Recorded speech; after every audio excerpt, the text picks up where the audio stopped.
నీ జీవితాన్ని నువ్వు ప్రేమించు. జన్మించటం అందరి వల్ల అవుతుంది, మరణించటం కూడా అందరి వల్ల అవుతుంది. కానీ జీవించటం అందరి వల్ల కాదు. పుట్టినప్పుడు అందరూ సంతోషిస్తారు, మరణించినప్పుడు అందరూ దుఃఖిస్తారు.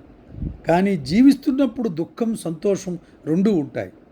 జీవిస్తున్న వ్యక్తి దుఃఖ సమయంలోనూ కన్నీరు కారుస్తాడు, సంతోష సమయంలోనూ కన్నీరు కారుస్తాడు.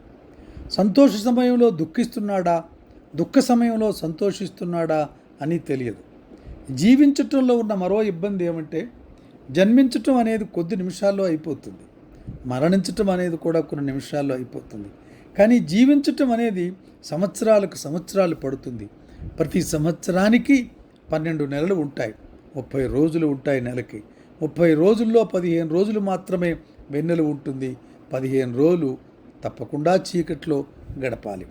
ఈ తారతమ్యాలు కాలంలో మాత్రమే కాక జీవితంలో కూడా ప్రత్యక్షమై కొంత జీవితానికి కొంతసేపు బాధ కలిగిస్తుంది, మరి కొంతసేపు సుఖాన్ని కలిగిస్తాయి. మనిషి తన సుఖాన్ని సంతోషంతో ఓర్చగలడే కానీ బాధను ఓర్చుకోలేడు. కనుక సుఖాన్ని గురించి అతను పట్టించుకోక బాధను గురించే ఎక్కువ పట్టించుకొని జీవితాన్ని చీకటమయం చేసుకుంటాడు. సుఖం కలుగబోతున్నదనే సంతోషం మనిషిని భయపెట్టదు, కానీ బాధ రాబోతున్నదనే దుఃఖం ఎంతో భయపెడుతుంది. ఈ రాబోతున్నదనే దుఃఖం నిజంగా దుఃఖం కన్నా, నిజంగా జరిగేటటువంటి బాధ కన్నా ఇది ఎక్కువ దుఃఖాన్ని మనిషి మనసులో కలిగిస్తుంది, ఎంతో భయపెడుతుంది.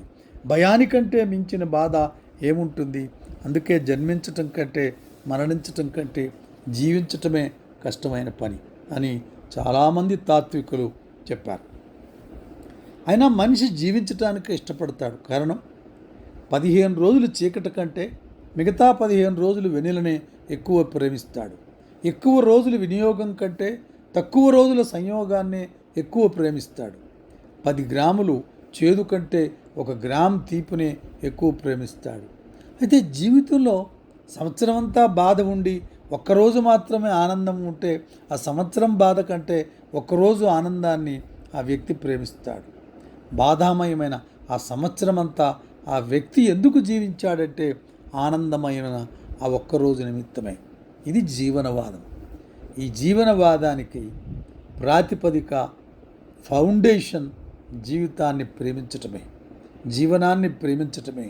జీవనాన్ని ప్రేమించకపోతే ఈ ఆప్టిమిజం ఉండదు, ఈ విధమైనటువంటి ఒక శక్తి జీవించడానికి రాదు. ఎవరైనా తన ప్రియతమైనటువంటి వ్యక్తి సంవత్సర దీర్ఘ వియోగాంతంలో ఒక్కరోజు ప్రత్యక్షమైతే ఆ సంవత్సర కాలపు వియోగ బాధను మరచి ఆ ఒక్కనాటి సంయోగంలో అత్యంత ఆనందాన్ని పొందుతాడు. అపరిమితమైనటువంటి చాలా చాలా చాలా ఆనందాన్ని పొందుతాడు. ఎవరి జీవితము శూన్యం కాదు. ప్రతి వారి జీవితము దుఃఖంతో సుఖంతో నిండే ఉంటుంది. ఈ రెంటిలో ఏది కూడా క్రియాత్మకంగా లేనప్పుడు అనిపిస్తుంది జీవితం శూన్యంగా. శూన్యమైన జీవితం బాధ కన్నా, బాధామయ జీవితం కన్నా ఎక్కువ బాధ కలిగిస్తుంది. శూన్యాన్ని మనిషి భరించలేడు. అయితే కొందరిలో ఒకటి ఎక్కువగా ఉంటే మరికొందరిలో రెండవది ఎక్కువగా ఉంటుంది. ఆదర్శం ఏంటంటే దుఃఖ భాగాన్ని తగ్గించుకొని ఆనంద భాగాన్ని ఎక్కువ చేసుకోవటం. ఎందుకు? జీవనం పట్ల స్పష్టమైన అవగాహన, కళాత్మక దృష్టి, జీవితాన్ని ప్రేమించటం అవి మాత్రమే సాధనాలు. ప్రేమించటం, ద్వేషించటం అనేది పరస్పర వ్యతిరేకాలు. మొదటిది గొప్పదని, రెండవది హీనమని భావింపబడుతున్నాయి. ప్రేమించటమే కాదు, ప్రేమించబడటం, ద్వేషించటమే కాదు, ద్వేషించబడటం కూడా ఉంటుంది. ఈ 2 పనులు కూడా యోగ్యుల వల్ల, అయోగ్యుల వల్ల కూడా జరుగుతాయి. మనకు ఇష్టమైన వాళ్ళని ప్రేమిస్తాం, అయిష్టమైన వాళ్ళని ద్వేషిస్తాం. అంటే ఈ విధంగా దాన్ని మనం యోగ్యులను మాత్రమే ప్రేమించినా మనం ప్రేమించబడతాం, అయోగ్యుల చేత కూడా ఒక్కోసారి ప్రేమించబడతాం. యోగ్యులను ప్రేమించటంలో ఆనందం ఉంటుంది, వారి చేత ప్రేమించబడకపోవటంతో బాధ ఉంటుంది. అయోగ్యులను మనం ప్రేమించినా బాధగానే ఉంటుంది, వారి చేత ప్రేమించబడినా బాధగానే ఉంటుంది. ఈ రెండింటిలో యోగ్యులు అయోగ్యులతో నీ సంబంధం, నీ సంపర్కం గురించి ఆలోచించాలి అంటే అక్కడ ఏ లిమిటేషన్స్ పెట్టుకోవాలి, ఏ పరిమితుల్లో మానవ సంబంధాలు నిర్వహించాలి అంటే జీవితం పట్ల అవగాహన, జీవనం పైన అపారమైన ప్రేమ, ఆ రెండు సాధనాలు మాత్రమే ఉపయోగపడతాయి. అయితే ప్రేమించబడిన బాధగా ఉంటుంది, ప్రేమ లేకపోయినా బాధగా ఉంటుంది. కానీ ఇవి స్థల కాలాలను బట్టి మారుతుంటాయి. ఒకసారి ప్రేమ అనేది ఏమిటి? స్థల కాలాలను అనుసరించి మారనిది లేదా? స్థలాన్ని అనుసరించి కాలం, కాలాన్ని అనుసరించి స్థలం కూడా మారుతుంటాయి కదా, ఇది మాత్రం ఎందుకు మారకూడదు అనేటటువంటి ఆలోచన మన మస్తిష్కంలో కలుగుతుంది. ఇటువంటి మాటలు, ఇటువంటి ఆలోచనలు మనలో ఒక్కొక్కసారి మేధోమదనం సాగిస్తాయి, అప్రయత్నంగా మన నోటి గుండా జారిపడుతుంటాయి. అయితే జీవితం వస్తుద్రష్ట ఎంతగా అవుతుందో స్వప్నద్రష్ట కూడా అంత అవుతుంది. మనిషి నిద్రలో ఎటువంటి స్వప్నాలు దర్శిస్తాడో తెలియదు, కానీ మేల్కొని దర్శించే స్వప్నాలు ఏమిటో మనకు తెలుస్తాయి. ఆయన మనకు వాటిని, ఆ జీవితం పైన ప్రేమ పెంచుకున్నటువంటి వ్యక్తి మనకు తెలుపుతున్నందువల్ల అవే మనకు అర్థమవుతాయి. ఎన్నోసార్లు దివా స్వప్నాలు అనబడతాయి. ప్రతి స్వప్నము అది నిశాస్వప్నమయ్యేది, దివాస్వప్నమయ్యేది. అది ఆ రూపాన్ని, ఆ భావాన్ని స్వప్నంగా రూపొందే వాస్తవాలు మాత్రమే, వాటిని అర్థం చేసుకున్నప్పుడు మాత్రమే మనకు అర్థమవుతుంటాయి. వాస్తవ జగత్తులో ఏ మానవుడికి కొమ్ములు ఉండవు, మెదళ్ళు పైకి కొమ్ములు క్రిందకి ఉన్న చెట్లు ఉండవు. కానీ స్వప్నంలో ఇవి కలగవచ్చు. ఎన్నో వింత రూపాలు స్వప్న జగత్తులో, సరియలిస్టు లోకంలో ఉండొచ్చు. ఆధునిక రూపకళల్లో, ప్రత్యేకించి చిత్రకళలో ఇవన్నీ ఉంటాయంటే ఎక్కడో మేధోమదనంలో, మనస్సులో, అంతరంగంలో ఆ రూపాల పట్ల, ఆ రూపాలను చిత్రించేటటువంటి అభినివేశం కలిగిన వ్యక్తుల కొంచెంలో నుంచి అవి జారిపడుతుంటాయి. అవి ఆనందాన్ని కలిగిస్తాయి, ఒక్కొక్కసారి అనుభూతిలో భేదభావాన్ని కలిగిస్తాయి, ఒక్కొక్కసారి బాధను కూడా కలిగిస్తాయి.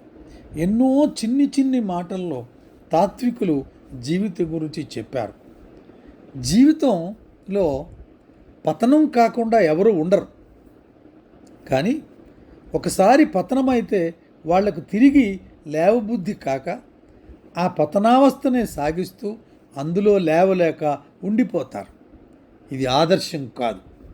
ఇది జీవితం పైన ప్రేమ ఉన్నటువంటి వాళ్ళు, జీవనం పైన ప్రేమ ఉన్నటువంటి వాళ్ళు చేసేటటువంటి కార్యక్రమం కాదు. ఎందుకంటే ఇది ప్రతి వారికి జరుగుతుంది, నీ ఒక్కరికే కాదు. జీవితం అపజయాన్ని పొందడం అసమర్థత కాదు. ఏది సమర్థత అంటే పతనం అయినప్పుడల్లా తిరిగి నూతనోత్సాహంతో పైకి లేవడానికి ప్రయత్నించటమే చాలా ఉన్నతమైనటువంటి ప్రయత్నం, ఉన్నతమైనటువంటి ఒక ఆశయం. ఆ ఆశయం గొప్ప సాహస కృత్యం. అపజయాన్ని పొందలేకపోవటం గొప్ప అసమర్థత. కొన్ని అపజయాలు కలిసి ఒక జయాన్ని కూడా సాధిస్తాయి. ఆత్మాభివ్యక్తి, సెల్ఫ్ ఎక్స్ప్రెషన్కి లావణ్యాన్ని, అందాన్ని కూర్చేటటువంటిది ఒక్క భాష మాత్రమే కాదు, భావ గంభీరత అవసరం కూడా కావాలి కదా. అలాగే జీవితానికి ఒక్క పార్శ్వం బాధ మాత్రమే కాదు, బాధలో నుంచి గమనంలోకి వెడుతూ జీవనాన్ని ప్రేమిస్తూ పొందగలిగినటువంటి ఆనందం కోసం అరులు చాచి చూస్తూ పొందే అనుభూతి కూడా జీవన గమనానికి చాలా చోదక శక్తిగా ఉంటుంది. ఇటువంటి చోదక శక్తి లేకుండా జీవితంలో గడపటం చాలా కష్టం. జీవితంలో చింత అనేది మానవుడిని ఎంతో దుఃఖపెడుతుంది. చింత అంటే దుఃఖం, చింత అంటే ఆలోచన కూడా. చింత అనేదాన్ని ఎక్కువగా దుఃఖం కింద వాడతారు. దీని గురించి బహుశా ఏ తాత్వికులో అద్భుతమైనటువంటి రచనలు, శ్లోకాలని చెప్పుండొచ్చు. అయితే మనందరికీ ఎంతో అంతో సాహిత్యం పరిచయం ఉన్నటువంటి వాళ్ళకి తెలిసినటువంటిది ఒక వాక్యం ఉంది. చితాదహతి నిర్జీవం, చింతాదహతి జీవినం. చిత అంటే అది ఏంటి? ఆ అగ్ని దేన్ని దహిస్తుంది? నిర్జీవమైనటువంటి శవాన్ని, నిర్జీవమైనటువంటి దాన్నే దహిస్తుంది.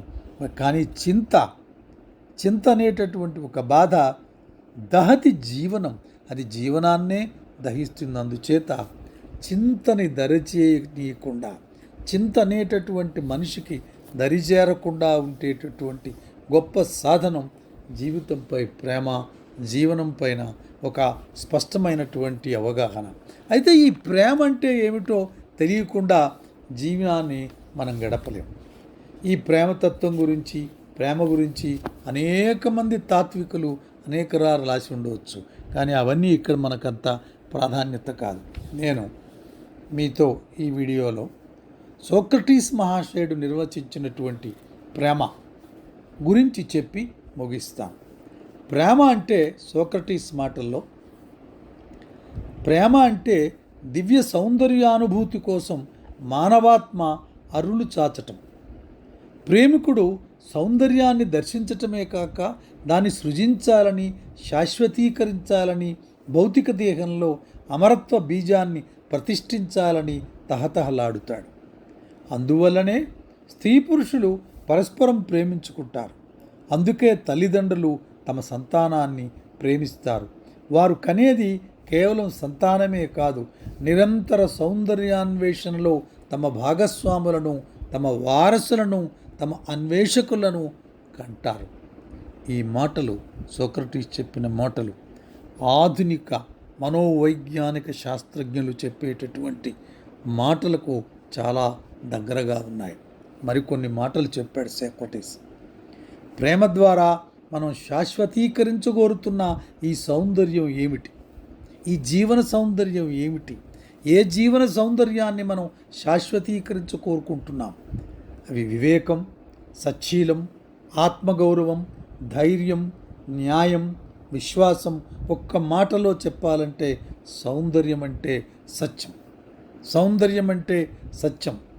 మనుషుల మనస్సులకు చాలా అద్భుతమైన ఆనందాన్ని ఇచ్చేది, జీవన గమనానికి కళాత్మకమైనటువంటి దృష్టి కల్పించేటటువంటిది, జీవితంపై ప్రేమ ఒక ద్రష్టగా సృష్టించేటటువంటిది ఈ ప్రేమ నిర్వచనం, ఈ ప్రేమ తత్వం. ఈ ప్రేమ మన జీవనంపై ప్రేమ దృష్టి సారించినప్పుడు జీవన గమనం ఒక కళాత్మకంగా సాగుతుంది. Thank you very much.